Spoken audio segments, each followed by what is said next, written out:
Hi everyone, it's Laura here for SugarPea Designs, and in today's video I'm going to show you how to create a fun space-themed card with the Over the Moon and the To Infinity and Beyond stamp sets. As a first step, I started working on my background, and today I decided to create a galaxy background with my Gansai Tambi watercolors. So you see, I have my Canson XL watercolor cardstock taped down to my glass mat, and I am going to start creating my background by wetting the paper with clear water before I come in with my watercolor paints and start blocking the areas where I want my galaxies to be. And I'm not doing any fancy painting at all, I am just putting down the color in the areas where I think it will look nice. And I will use this as a visual guide for my next layers. For my background today, I chose pinks and purples, but you can use whatever colors you like best. Greens, yellows, any color you like will look great in a galaxy background. And once I had my first areas blocked in, I set them with my heat gun. And then I wet my paper once again and added a second layer of color. I did this because I wanted to intensify my pinks and purples, and I also wanted to start adding some blues in the areas between the galaxies.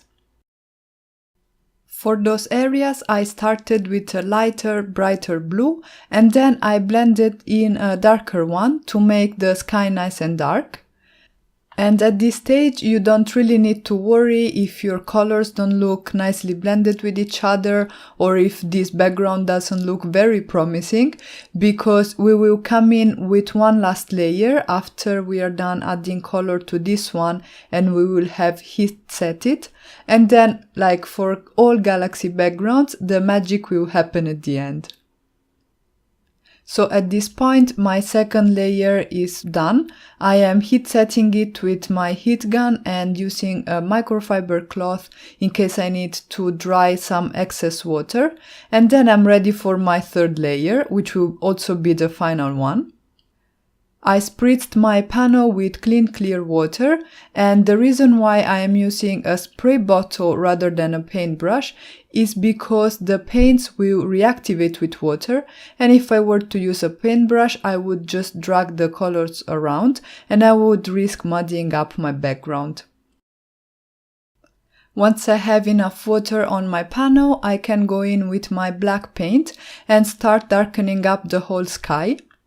I used a heavier hand in the areas between the galaxies and a bit of a lighter hand over the galaxies so that I would have some of those bright colors showing through the darkness of the sky. And as you can see, I am also coming back in with my pink, my purple and my light blue to brighten up those areas a little. And finally, I can dry my last layer with my heat gun. To create my stars, I used first the Tonic Studio Mica Mist in Antique Gold. I shaked the bottle really well and then I spritzed it a couple of times on my background. And then I added a few white stars by diluting the white paint in my Gansai Tambi watercolor palette and adding droplets with a small paintbrush. I set my galaxy background aside to dry and I started working on my images. For today's card, I decided to combine the Over the Moon stamp set by SugarPea Designs with the planets in the To Infinity and Beyond stamp set, also by SugarPea Designs. I stamped my images with black hybrid ink on some Bristol Smooth cardstock by Strathmore because I wanted to do some coloring with my Zicklin Color Real Brush markers. In case you are not familiar with these markers, they are water-based markers that you can blend with each other or with water in order to create shading and add dimension to your projects. And another fun thing you can do with these markers is you can blend them out with a shimmer pen. In this case, I am using the Spectrum Noir Clear Overlay pen, but you could use a Wink of Stella or anything similar that you might have.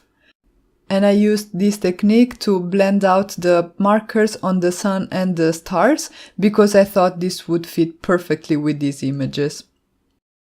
For today's coloring, I'm doing some very easy blending, and I am basically just applying the colors to one side of the image, and I'm blending out the color towards the opposite side. As I said, for my sun and the stars, I am blending my colors with a clear overlay pen, so this is a shimmer pen. And for my planets, I will be using a water brush to blend out the colors. And by blending out these markers, we produce a variation in intensity in our colors that gives the feeling of dimension to the images, and this is something that is really easy to do with these water-based markers. Because I want my sun to be the focal image on my card, and because the image itself is rather large, I will be using two colors to blend my images. Whereas for the planets, I will be using one color only and blend that out directly with water, and the details in these adorable images will do the rest of the work. I will now play some music while I finish coloring up these images, and I will be back once it's time to put our cards together.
Once the coloring was over, I die cut the stars and the planets with the coordinating dies to the To Infinity and Beyond stamp set by SugarPea Designs.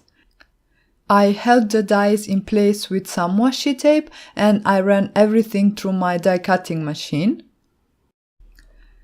And because the Over the Moon stamp set does not have a matching die set, I fussy cut the image with my scissors.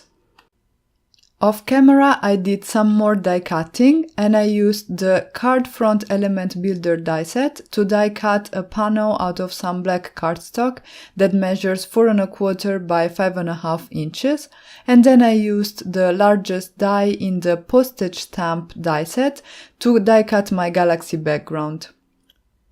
I used some double-sided adhesive to adhere the Galaxy background to the black panel, and then I moved on and started working on my sentiment. For that, I did some heat embossing with white embossing powder over black cardstock, and I chose the sentiment from the Over the Moon stamp set by SugarPea Designs that reads, "I love you to the moon and back." I stamped it with Versamark ink on a piece of black cardstock. I coated the stamped sentiment with white embossing powder, and then I used my heat gun to heat set the powder. I created a banner for my sentiment using one of the dies in the Stitched Flags die set by SugarPea Designs, and then I started assembling my card. I wanted the image with the sun and the moon to stand out from the rest of the card, so I raised that element as well as the sentiment banner over 2 layers of foam tape. For the planets, I used 1 layer of foam tape because I still wanted them to stand out from the background, but not quite as much as my focal elements. And then I glued the stars flat to my card base so that they would merge with the background. So you can see that you can also play with dimension in order to give emphasis to certain elements on your cards or push some others towards the background. I mounted my card front on a top folding A2 card base, and I decided to quickly decorate the inside of the card as well by stamping the stars in the Over the Moon stamp set with Distress Oxides in mustard seeds.